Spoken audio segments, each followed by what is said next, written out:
መስጂድ ግን ልዩ የሚያደርገው በዚህ በቱሉ ዲምቱ ወረዳ ውስጥ ብቸኛ መስጂድ ነው። እንደምታወቀው እነሱ የድሮ መጅሊስ ነው ያወቁት፣ ግን እኛ ከነሱ ጋር እኩል የሆነ ፖዚሽን እንዳለ ነው የምናውቀው። አሁንም ነገም ሊሆን ይገባል ብለን ነው የምናስበው። ይሄ አካሄድ ንቀት ነው፣ ሌላ ምንም ትርጉም ሊሰጠው አይችልም። ያለኛ ጥያቄ እኛን ሳይጠይቁን በሩንም እንኳን ማንኛውም ሰው ገፍትሮ እንዲገባ አንፈልግም፣ ማፍረስተው እና ማለት ነው። እንደ ሁለተኛ ዜጋ ምን ልታይበት ምክንያት ለምንድን ነው? መስጊዳችን ይፈርሳል ስለሚባለው ነገር ጭንቅላታችን ይፈርሳል እንጂ እነሱ በሚሄዱበት መስጊዳችን ስለማይፈርስ።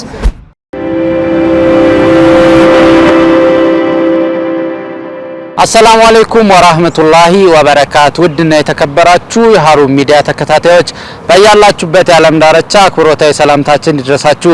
በዛሬው ዝግጅታችን በሸገር ከተማ በኮዬ ፈቼ ክፍለ ከተማ ቱሊ ዲምቱ የሚገኘው ሰላም መስጂድን አስመልክቶ በትላንትናው ዕለት በ3 ቀናት ውስጥ ይፍረስ መባሉን አስመልክቶ ሃሩን ሚዲያ የጽሁፍ ዜናዎችን ስናደርስ መቆየታችን ይታወሳል። በዛሬው ዕለት ደግሞ በቦታው በመገኘት የሸገር ከተማ መጅሊስ አመራሮችና የኮዬ ፈቼ ክፍለ ከተማ መጅሊስ አመራሮች ጋር ያደረግነውን ቆይታ የምናስቃኛችሁ ይሆናል። እስከ ዝግጅታችን ፍጻሜ ድረስ አብራችሁን እንድትቆዩ በአክብሮት ተጋብዛል።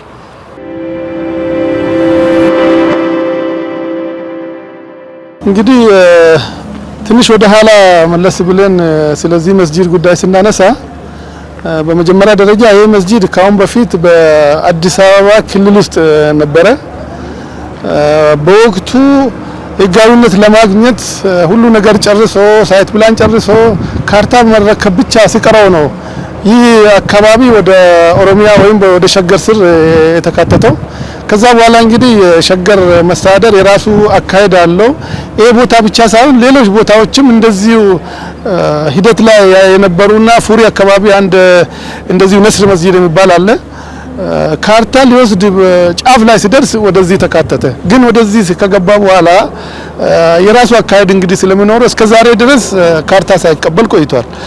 ይሄም ደግሞ እዛ አካባቢ እንኳን ብዙ መስጂዶች አሉ። ይሄም በአፍ የሚነገሩ ነገሮች ከተቋም ጋር ሊሄዱ አይችሉም። ስለዚህ በአፍ ሳይሆን በጽሁፍ ተቋም ለተቋም መለዋወጥ ያለበት በዛ መልክ ነው። ስለዚህ በአፍ የተጠየቃችሁትን ተመልሳችሁ ለወረዳ አስተዳደሮች በጽሁፍ መስጂዱ ኮሚቴ ደብዳቤ አድርጎ እንዲያስገባ እና ያንን ሂደት እንዲጠብቅ፣ ከዛ ካለፈና ከመስጂዱ ኮሚቴ በላይ ከሆነ ደግሞ የወረዳ መጅሊስ አለ። የወረዳ መጅሊስ ጋር ጉዳዩን እንዲያመጡት፣ ከዛም ይሄ ሁሉ ተኪዶ ወረዳ መጅሊስም ከአቅሙ በላይ ሲሆን ወደ ክፍለ ከተማ መጥቶ እኛም እንደ ክፍለ ከተማ መጅሊስ ይህንን ጉዳይ ትኩረት አድርገንበት ከሚመለከተው ከወረዳ ከክፍለ ከተማ አስተዳደሩ ከክፍለ ከተማ ሰላምና ጸጥታ እንዲሁም ከክፍለ ከተማ ፓርቲ ጽህፈት ቤት ጋር በመሆን የሚመለከታቸውን ባለድርሻ አካላት በሙሉ በጽሁፍ ያሳወቅንበትና በግልባጭም ሁሉም እስከ ሸገር መጅሊስ ሸገር ከንቲባ ጽህፈት ቤት ድረስ ጉዳዩ እንዲደርስ ያደረግንበት ሁኔታ አለ። መስጂድ ግን ልዩ የሚያደርገው በዚህ በቱሉ ዲምቱ ወረዳ ውስጥ ብቸኛ መስጂድ ነው። በአንድ ወረዳ ውስጥ እንግዲህ ይታያችሁ እንግዲህ እዚህ በጣም ሰፊ ቦታ ነው። በክፍለ ከተማው ራሱ ከ10 የማይዘሉ ወይም 9 የማያልፉ መስጂዶች ብቻ ናቸው ያሉት በኮዬ ፈቼ ክፍለ ከተማ። በዚህ በቱሉ ዲምቱ ክፍለ ከተማ ማነው ወረዳ ደግሞ ይህ ብቸኛ መስጂድ ነው ያለው እና ባለፈው ይሄ መስጂድ በኮሪደር ምክንያት የተወሰነ ወደ 14 ሜትር ገባ ተደርጎ ተወስዶበታል። ያኔ ራሱ እናፈርሳለን የዚህ አካባቢ መስተዳድር ዶዘር ይዘን መተን እንዳለ እናፈርሳለን እያሉ ሲዝቱ ነበር። ይሄ አግባብ አይደለም። እኛ ባረከላሁ ፊክ በጣም አንገብጋቢ ስለሆነም እኛም ሮጠን መጣን። መምጣትም ብቻ ሳይሆን ወደ 3ኛ ቀናችን ነው ወደ ሸገር የምንመላለስበት። እንደዚህም ሆኖ ምንም መልስ ስላላገኘን ወረቀትም ጽፈን ከፊላችንን ልከን ነበር ወደ ሸገር ፍርድ ቤትም ወይ ደግሞ ከንቲባ ማለት ነው። እነሱም አንድም ነገር ያሉትን ነገር የለም። ሁለተኛ ዛሬ ሁላችንም ተሰብስበን ሰብሳቢያችንን እኔም ሌሎቹም ስራ አስፈጻሚ በሙሉ ሄንና እንደምታወቀው እነሱ የድሮ መጅሊስ ነው ያወቁት፣ ግን እኛ ከነሱ ጋር እኩል የሆነ ፖዚሽን እንዳለ ነው የምናውቀው። አሁንም ነገም ሊሆን ይገባል ብለን ነው የምናስበው። የሸገር ከንቲባ ምክትል ዶክተር ደረጀ ጋር ለመግባት ስንል ገና ሰው ውስጥ አለ ጠብቁ ምናምን እንባላለን። እኛም እሱ እንደሚያስተዳድር እኛም ህዝብን እያስተዳደር ነው። ወንበር ላይ ቆመን ወይ ደግሞ ቁጭ ብለን የምንጠብቀው ፖዚሽን ሳይሆን ነገራችን በጣም አንገብጋቢ ስለሆነ እንግባ ስንልም እምቢ ብሎ ነበሩ። ከዛ በኋላ ልጆች ገብተው እንደዚህ እኛ ስንሄድ ከመንገድ ከሊፍት ወደ ታች ለመውረድ ስንል ከደረጃው ላይ ነው ወደ ላይ መለሱን ማለት ነው። ምን አይነት አስተዳደር አሁን ይሄ ሙስሊም ማህበረሰብ ማለት በዚህ አካባቢ ኢትዮጵያ ውስጥ ትልቅ ማህበረሰብ ነው። ይሄ አካሄድ ንቀት ነው። ሌላ ምንም ትርጉም ሊሰጠው አይችልም። እንደዚህ አይነት አካሄድ እንግዲህ ሌሎቹ አጠገብ ያሉ አዲስ አበባ እንደዚህ እየተደረገ አንድን ቦታ ሲረከቡ አግባብ የሆነ የተሻለ ቦታ 300 ካሬ በ1500 ተለውጦ እዛው ቅርብ ቦታ ሲሰጣቸው ተሰጥቷቸው ነው መሬት ሰው ደስ ብሎ ተወከ ብሎ የምነሳ። ይሄ ግን ይፈርሳል ተብሎ በቀን እኛ ሙስሊሞች ምናልባት አንድ የማይረዱት ነገር አለ እነሱ እኛ በቀን 5 ጊዜ እዚህ ተመላልሰን የምንሰግደው ለኛ ትልቅ ዋጋ አለው። ይሄን ነገር አይገነዘቡም እነሱ። ሁሉ ጊዜ እንነግራቸዋለን። ግን ለከንቲባው ጽህፈት ቤት ጸሐፊ ቀጥታ ዶክመንቱን እና ደብዳቤውን ሰተን ሰኞ መተን እንደምናነጋግረው ፕሮግራም ይዘን ሰኞን ተመልሰን ጉዳዩ የህዝብ ጉዳይ ነው፣ ጊዜ የሚሰጥ አይደለም፣ ስለዚህ ትኩረት ይፈልጋል ብለን በዚህ መልክ ሰኞን ስንመለስ እንዳጋጣሚ ከንቲባውን ማግኘት አልቻለም፣ ሌላ ፕሮግራም ላይ ነው ያሉት የሚል ኢንፎርሜሽን ተሰጠን። ላይ ስለታዘዝ ይሄኛውን ነገር ወደ ላይ እናንተም ሲጠይቁ ምናምን የእናንተ ፖዚሽን ስለሆነ እናንተም ጠይቁ ስለም በወረቅ ጠየቅ። ሁለተኛ ቀን ሲሆን በሶስተኛው ግልባጭ ዛሬ ሄደን በአካል ልናገኘው ፈለግ። ዶክተር ተሾመ ሚቲንግ ላይ እንደሆኑ በስልክም ከሁሉም እንትን ጋር ስለያወሩ ነበሩ። እንደዚህም ሆኖ ስራ አስፈጻሚውንም ዶክተር ደረጀን ለማነገር ሞከርን። እሳቸውም ብዙ ሰዎችም ስለነበራቸው እንደዚህ ነው ብሎ ወደ ደህንነት አካል ምናምን ስልኩን ወረቀት ብቻ አስገብተን ነው የመጣ ነው። እንደማይሆንም ነግሮና እንደማያፈርሱ ለማፍረስም ከፈለጉም ከኛ ጋር መጀመሪያ መጠየቅ ምንድነው ለምንድነው መብተም ለምንድነው ደግሞ የሚፈርሰው መስጂድ ብለን ይሄኛውን ነገር እኛም በትክክል ጽፈን ህዝቡ እንደዚህ መብቱን ለመጠበቅ ተዘጋጅቷል።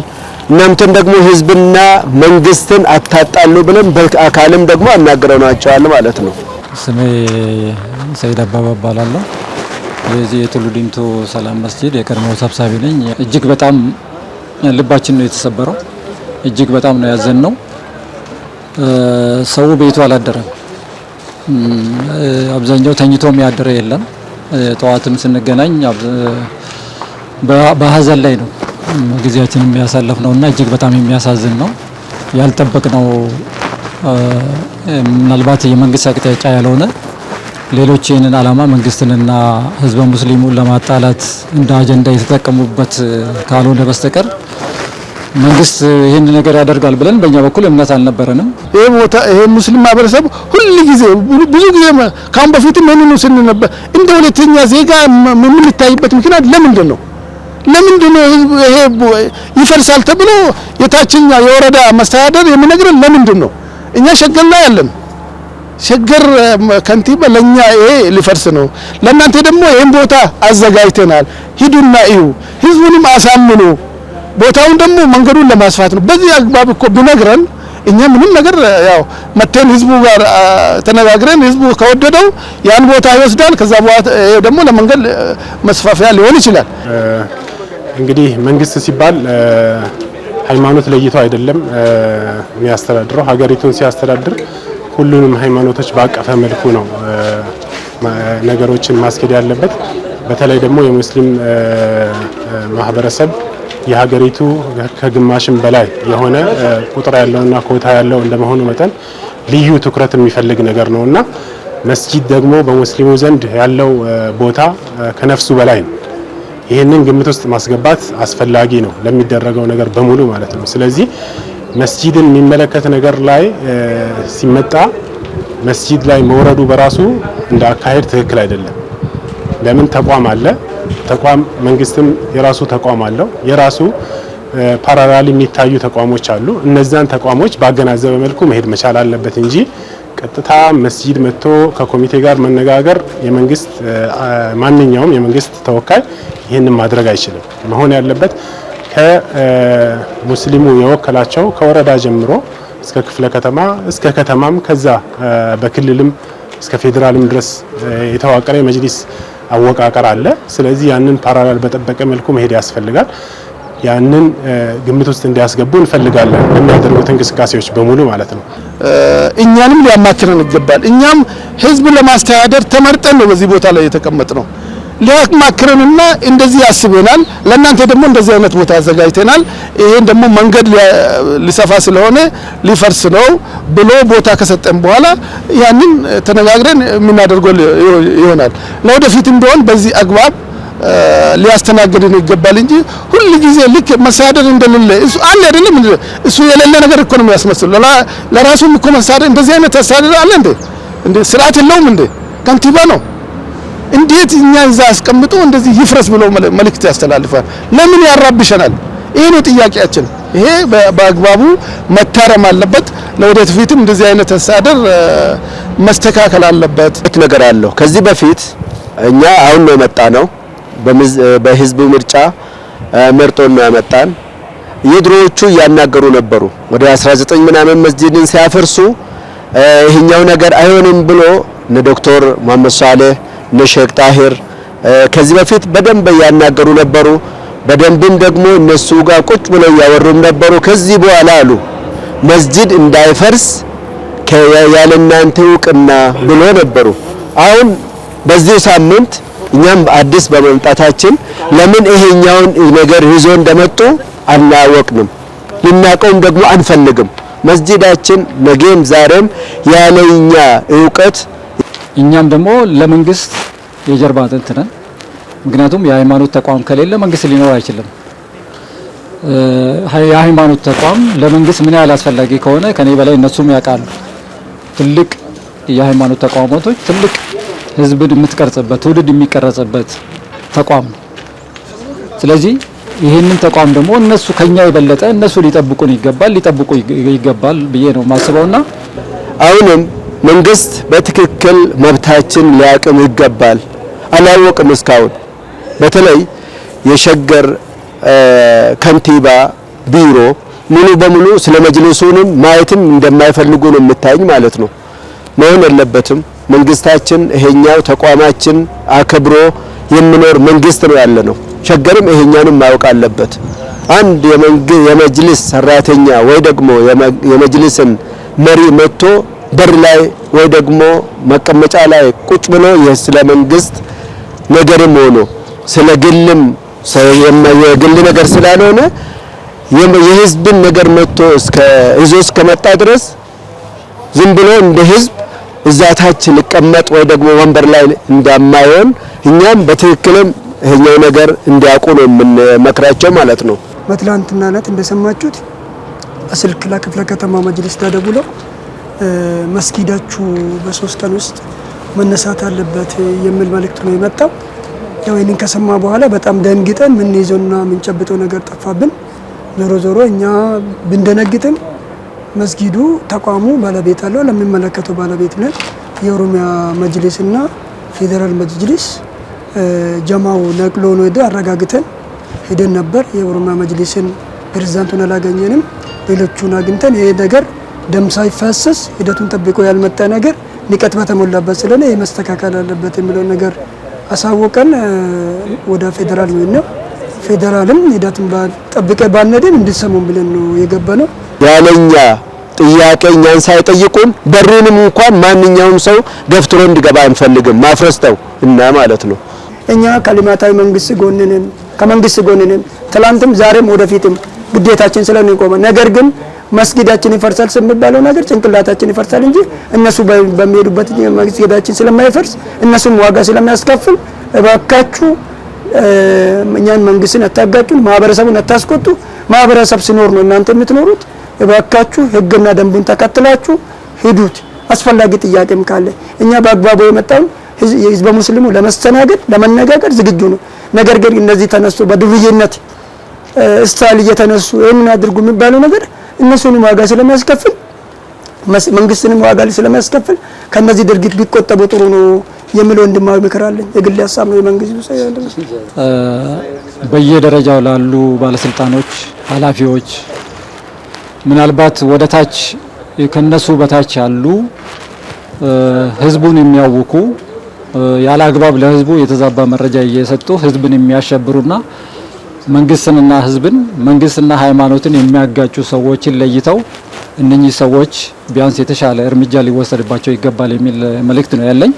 ውድና የተከበራችሁ የሃሩን ሚዲያ ተከታታዮች በሸገር ከተማ በኮዬ ፈቼ ክፍለ ከተማ የሚገኘው ሰላም መስጂድን አስመልክቶ የሸገር ከተማ መጅሊስ አመራሮች በቦታው በመገኘት ጉብኝት አድርገው ነበር። የሸገር ከተማ መጅሊስ አመራሮች ለሃሩን ሚዲያ እንደገለጹት መስጂዱን በተመለከተ ምንም አይነት ውይይት እንዳልተደረገ የሸገር ከተማ አስተዳደርም ሆነ የኮዬ ፈቼ ክፍለ ከተማ አስተዳደር ምንም አይነት ደብዳቤዎችን እንዳላስገባ ገልጸውልናል። የመስጂዱ ጉዳይ በ3 ቀናት ይፍረስ የተባለው ግን ለጊዜው እንደሚቆይና ወደፊት ግን መስጂዱ እየታየ የሚሆነውን ነገር አብረን እንመለከታለን የሚል ምላሾችን ሰጥተውናል። ሃሩን ሚዲያም እንግዲህ በሰላም መስጂድ በመገኘት ስትከታተሉት የነበረውን ቆይታ ስናስቃኛችሁ ነበር። ወሰላሙ አለይኩም ወራህመቱላሂ ወበረካቱ።